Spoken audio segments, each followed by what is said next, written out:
was before they closed it. All right. Hello, everybody. We're just welcoming you guys in. Today, we're just going to have a basic conversation with my boys here. They're just coming in, and we're just going to talk about relationships and how they matter and how they don't matter. So, you guys, I just wanted to ask y'all, like, what's life like since school's out and you're starting lives and getting women pregnant and, you know, all the things that we said we'd never do? How do you feel about us now? Well, for one, I never said I wouldn't get a woman pregnant. Oh. But I did. I ended up getting 4 different women pregnant. Damn. Throughout the span of 10 years. Damn. 3 of them were pregnant at the same time. Not best moment in my life. You know, it was pretty wild. My motto was, don't give a fuck. Your models, you don't give a fuck. It was. Back in the day, my motto was, I don't give a fuck. Anytime anybody would ask me why I did something or what I was about to do, I don't give a fuck. Fly by the seat of my pants. You know, that's what it was. I'm pretty sure everybody thinks I don't give a fuck when they're younger, you know. You're 18, 19, 20, all the way up to mid-20s, you think you're bulletproof, you know. Right. It was all about just getting it in. Oh, yeah. Yeah, for real. How many shots deep before I get deep, you know? Right. Hey. Which chick am I gonna bring home? And I need to see her before I get my beer goggles on, so I know if I'm doing the right thing or not. Ain't that the truth? Because you remember those beer goggle days when you were just like, man, she was so fine, and then you look at her again the next day, Yeah. and it was a scary sight. It was a scary sight. I can never do this again. If any of y'all saying y'all never been hog hunting, y'all full of shit. For sure, dude, for sure. Everybody's got a hunt to hog every once in a Borrow while. Bucks nights. Oh, for real. Yeah. For no offense, I'm gonna say Nickel this. No beers if offense we do. to the dudes that are sitting here, but all it was a bunch of black dudes and fat bitches that end up being there at the end of the day. Oh, whatever. Oh, I know no. that they always said that. They were like, you gonna take one for the team? Damn, bro. And okay, don't get me wrong. It's not just the normal, average freaking black guy. It was like the foreigners. Nah, there was a lot of hicks up in there too, and Yes. butch lesbians. I remember them quite well. Yes. Yeah. Right before, lesbians. right before it shut down. And they always be the ones that want want to be dressed in the tightest clothes and know And her they're body freaked out is when you not the fucking right stare one. at them titties. Well, like, well, my eyes are up here, bro. I was like, they're down there now. We're at the bar. I'm drunk. I don't want to see your face. Where's those titties at? All right. Where the pillows? I want to see some titties. I want to see some ass. That's all it was. You know, No, those for real, days though. when we just felt like, you know, those days when we were invincible. We were those athletes, those jocks. Had the girls staring all day. I could tell you that. I was like, man, I'll be walking down the hallway, but like, I got this. Yeah. And I seen some people Well, that... wait. I don't quite understand because I wasn't as jocks as you guys were, but I dabbled a little bit.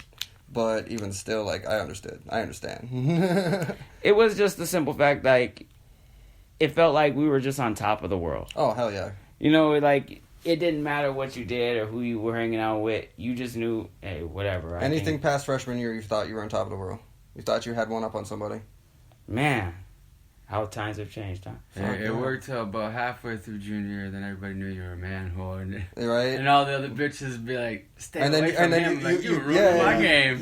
You can't fucking hunt on the new crop because all the older bitches are like, nah, stay away from that Exactly. motherfucker. And it just seems like every time... How come the girls always talked about us more than we talked about them? They would always have our whole life story. Right. When they came up to see us. They'd be like, oh, so... Because they care, we didn't give a fuck. All that drama. Like he said, we don't give a fuck. Don't give a fuck. Let's on to the next one. When did you know that you were actually caring for a girl? Like you didn't want to see her with nobody else. How long? When that pussy is super good. That pussy had to be out the world, out the chain. In Azure. Yeah. Or she had to have a mouth out this century, huh? Nah, that ain't really matter. That pussy had to be like water. You know, for me, I always felt like there was all these girls that always thought they were hot shit, right? I'm gonna be right Oh, back. yeah. I'll get a And cigarette out you of knew my the car. ones that were those sexy cheerleaders or the ones that just were hard to get all the time, but that everybody wanted. Who do you remember that being? I don't know, man. I was always the guy that kind of liked to get... the chick that everybody didn't want to go after, they were on the fence about.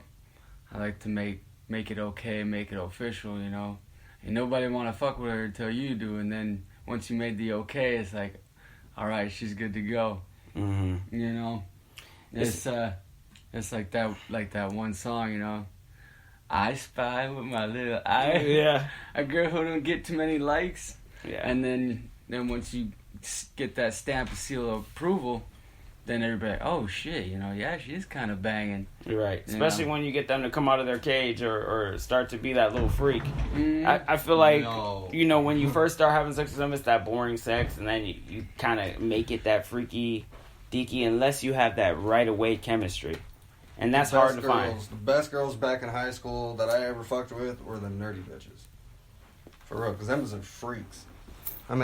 I was hanging out with this one chick, and she lived on base, so she was a fucking Air Force brat, right? The emo skater girls were the most freaky. That too. I thought so too. Yeah. But this one chick, she was a fucking freshman from fucking Red River, right? And at that point in time, I think we were fucking juniors. And this chick brought me to her fucking house on base, had her dad drive us out there, and we were sitting downstairs in her fucking basement living room, playing fucking darts, shooting some darts. And she was like distracting, like doing a whole bunch of shit to try to get me to distract her, like rubbing up on me and shit like that. And then we ended up fucking in her room, and her parents came home. I had to pull out real fast. I remember the first time I had sex and I did not use a fucking condom. Oh, for real, bro. That thought that runs through your mind was, holy shit, my life's over. This bitch is trying to catch me slipping. And now it's like, damn, if I use a condom, I have no feeling at all, and it's going to take me 100 years to bust. Bro, I felt that the first ever time I had sex with a bitch. When I lost my virginity was without a fucking condom, and I busted all up in that bitch. Like, oh my god, I was so scared, dude. Like, I didn't talk to her. I was like, if you're pregnant, I don't want to know. I don't talk to you no more. Fuck you. Fuck you. That was when I was like 16, maybe less than that, I was like, fuck. I was dumb. Now I feel like everything has switched full circle. When I talk about full circle, I'm talking about how women have gained so much power, and they're always talking about how they are not cared for, not treated right. And if you think about it, men, do you feel like we're enslaved? Like, if you got to go on child support, yes, and you have to go in and out of jail, or you lose your license because you didn't go to work, or I find it really hard for us to be who we are and do the things that we're supposed to do. Because women feel so entitled to everything. I feel like they do, because of the fact that, they didn't have rights and stuff like we did back in the day, and they're still fighting for equality in the workplace, but at the same time, they're not, the majority of them, I'm not going to say all of them, but the majority of them aren't willing to do the type of work that a man will do. Right. I mean, they'll be like, well, you're not even a gentleman. You're not going to lift this trash bag or take out the trash for me. Well, you lifted it out of the garbage can, didn't you? You can take it all the way to garbage. We're equal rights. It's not that we can't help. It's that you're saying you're worth the equal pay. So it just depends on the field we're in.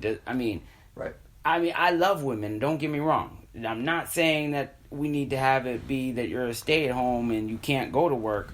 But we're just saying, if you're going to go into construction, but you know nothing about laying concrete, don't be just a flagger. Should you be the boss? Hell no. If you know nothing about doing paperwork and you're in administrative business, but you want to be the boss because you got titties, that means you're more qualified, or I don't know. I'm gonna kick it some real shit. Women got it made, man. Especially good-looking women. Okay. Oh yeah.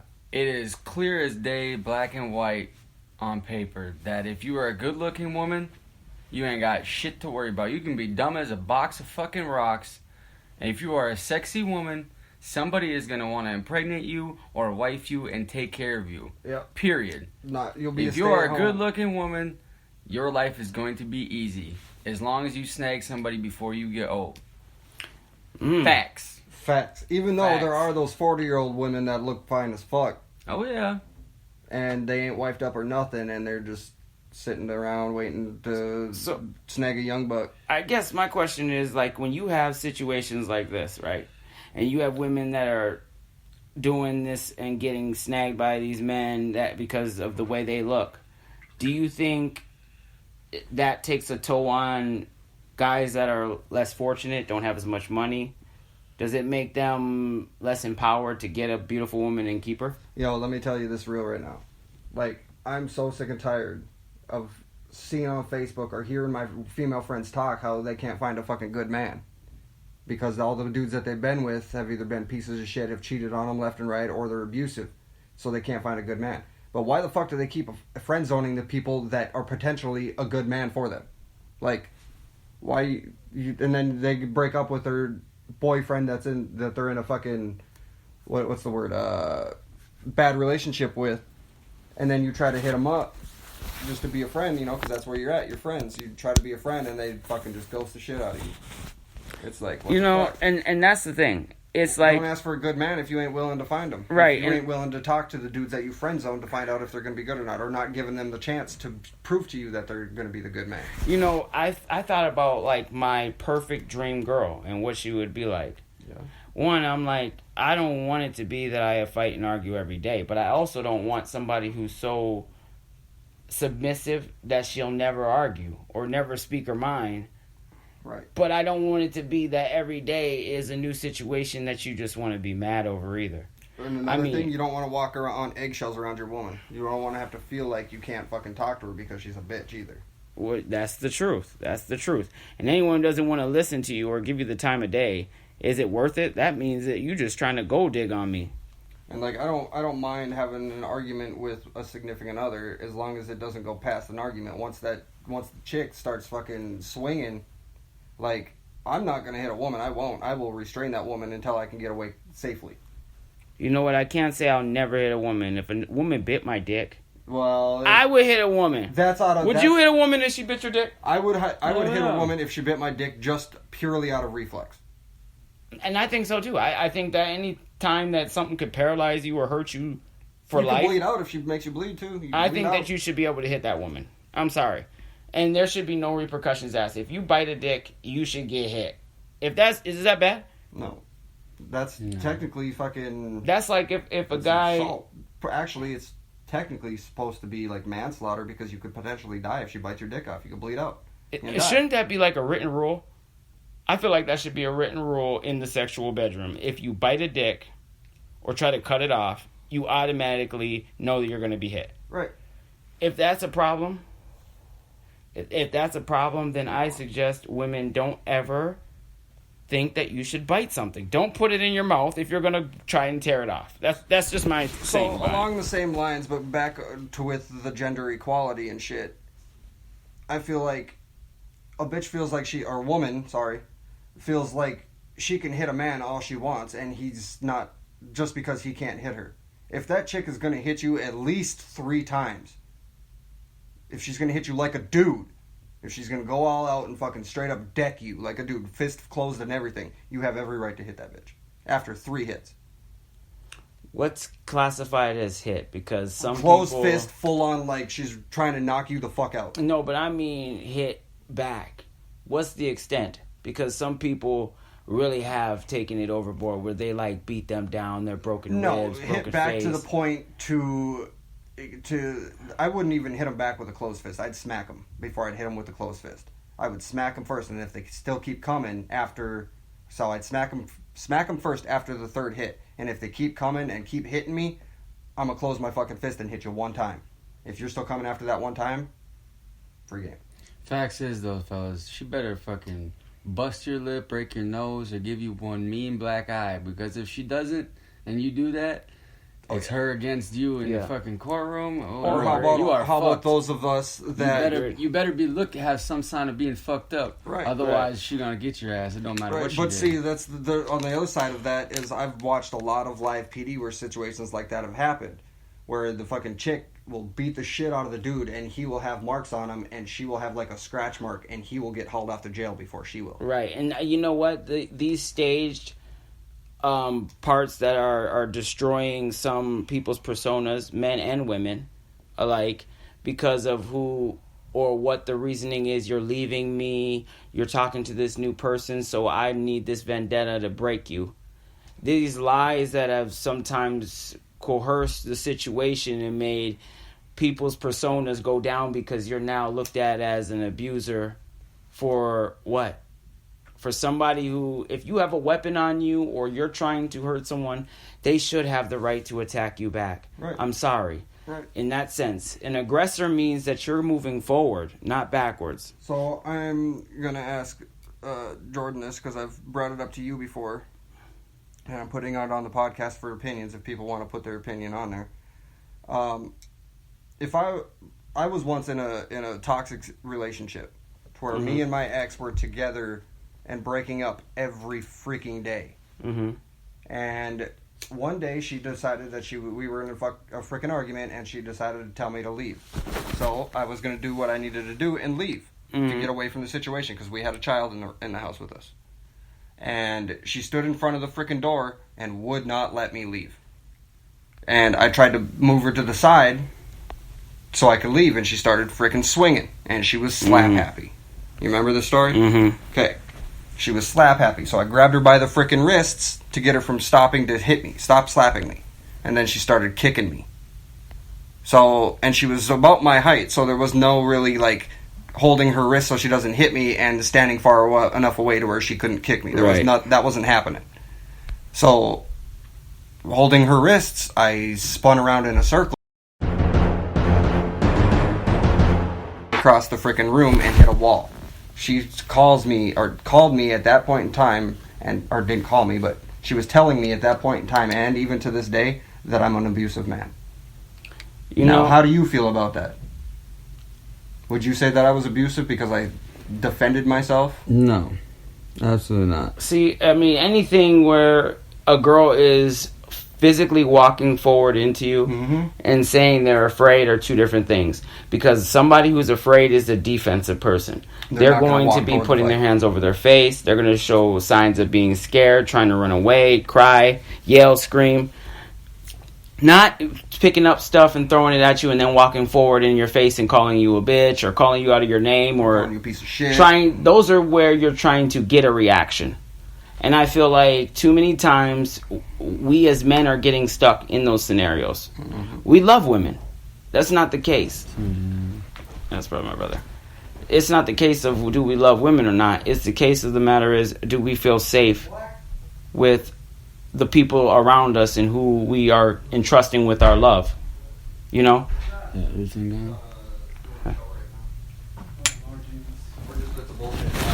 We'll be right back.